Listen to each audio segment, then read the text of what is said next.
Me pregunto si te acuerdas de mí. Hace rato que no nos vemos. Tantos años sin saber del otro. Honestamente, mis recuerdos sobre ti son pocos. En algunos te me apareces con tu rostro borroso y otros, la verdad, siento que son recuerdos prestados de otros. Papá y mamá son quienes me hablan de cómo eras. Me acuerdo mucho que jugábamos a las escondidas, ustedes chicos, y él estaba bastante chiquito, tenía, sí, menos de un año, pero en particular él era muy como hábil, ¿no? No sé, tenía una habilidad motriz muy temprana, muy desarrollada, no sé, a su corta edad. Y entonces jugábamos a las escondidillas ahí en el departamento de la del Valle. Y la verdad es que hace mucho que yo no jugaba escondidillas después de mis cuates en la cuadra. Y que a lo mejor ya esa imagen ya no le suena tal vez a las nuevas generaciones del todo, pero pues la pasaba muy, muy divertida y pues me la pasaba muy divertida con tu mamá, con ustedes. Me acuerdo que Rodrigo era muy ágil y dicen que los niños que son muy ágiles, o sea, que dominan esta parte de la motricidad, primero, no son tan buenos para el habla. Como que no se pueden desarrollar esas dos habilidades al mismo tiempo, dicen. Yo no estoy tan segura. Pero sí, Rodrigo hablaba muy poco. En comparación contigo, por ejemplo, que tú sí decías un montón de palabras desde muy chiquito, antes de caminar. Y Rodrigo no.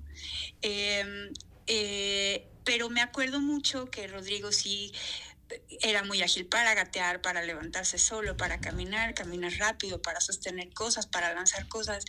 Y me acuerdo que no me decía mucho, pero cuando estaba yo en la cocina, ahí en el departamento de Rodríguez Aro, ocupada haciendo alguna cosa, de repente sentía sus manitas. Entonces se sentaba en el piso de la cocina y me abrazaba las piernas y me daba besos en las piernas, en los chamorros. Y entonces a veces me decía mamá, a veces no me decía nada, pero como que gateaba o caminaba hacia donde estaba yo parada, ocupada con otras cosas, y me abrazaba las piernas y me daba besos. Oh. Me acuerdo mucho también que luego era un poco corajudo y entonces se sentaba a jugar, y me acuerdo cuando todavía no se sostenía muy bien, se sentaba a jugar con tus juguetes, los que te volaba, y me sentaba yo atrás en el piso, y cuando hacía corajes lanzaba la cabeza hacia atrás y me daba unos cabezazos en el pecho durísimos. Pero es curioso mi sentir, porque a pesar de lo que me llegan a contar, no puedo recrearte en mi cabeza.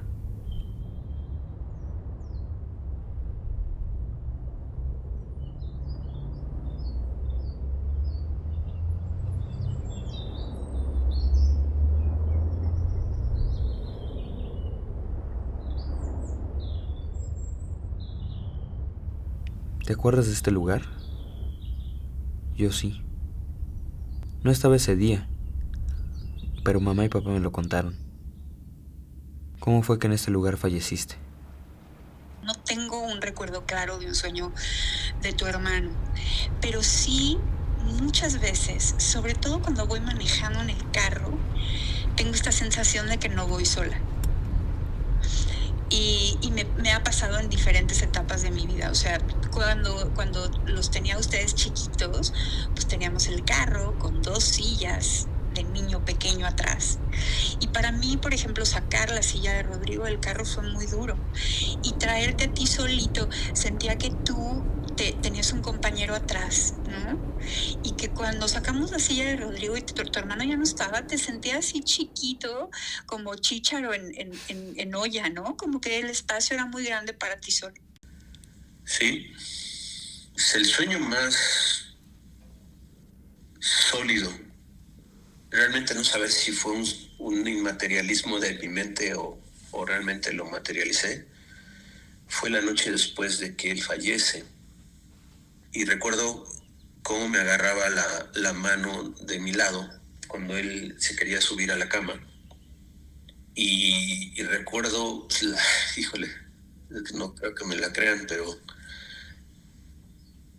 pero sí sentí su mano, o sea, sí lo sostuve. y como que mi instinto fue subirlo, así como lo subía, lo agarraba de su manita, él como que se acercaba en el costado de la cama y como que me extendía la mano y yo tenía mi mano abajo, ¿no? O sea, fuera de la cama y yo recostado, sentía su manita. Entonces recuerdo que lo afianzaba con mi mano y le agarraba del hombrito, debajo del hombro, con la otra y lo subía como normalmente lo subía a ustedes a la cama, ¿no? Y no manches, sentí el peso, sentí su volumen y les juro el olor, ¿no? Un olor que me quedó pues, meses. Creo que fue una de las cosas que me dio como pie a cambiarnos de casa.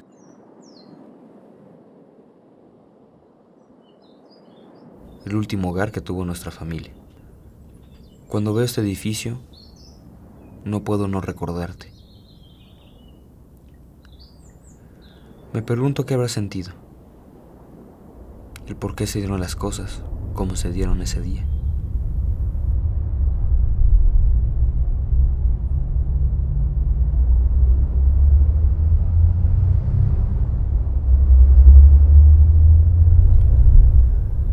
Tuve este sueño la noche cuando falleciste, y en mi sueño se me fue posible ver tu rostro.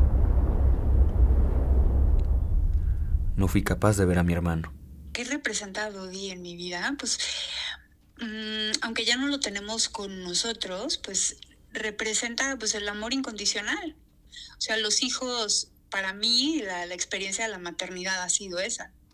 Es amor incondicional, es un amor inconmensurable, el que yo siento por cada uno de mis hijos.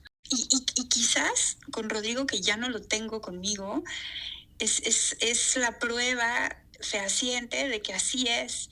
O sea, pierdes al hijo, ya no lo tienes aquí, ya no lo viste crecer, ya como que de tajo se cortaron estas expectativas de madre y tal. Pero el amor no se acaba, no se va a ningún lado. Esa es una cosa que me pasaba mucho cuando recién lo perdimos, que yo decía, es que ¿qué hago? ¿Qué hago con todo este amor que yo siento? ¿Dónde lo pongo? Pues es que no hay que ponerlo en ningún lado, o sea, siempre va a estar allí, ¿no? Me acuerdo que no dejabas de saludarme, pero quizás no era eso lo que querías hacer. Quizás te despedías de tu hermano mayor. Al menos tú lograste despedirte.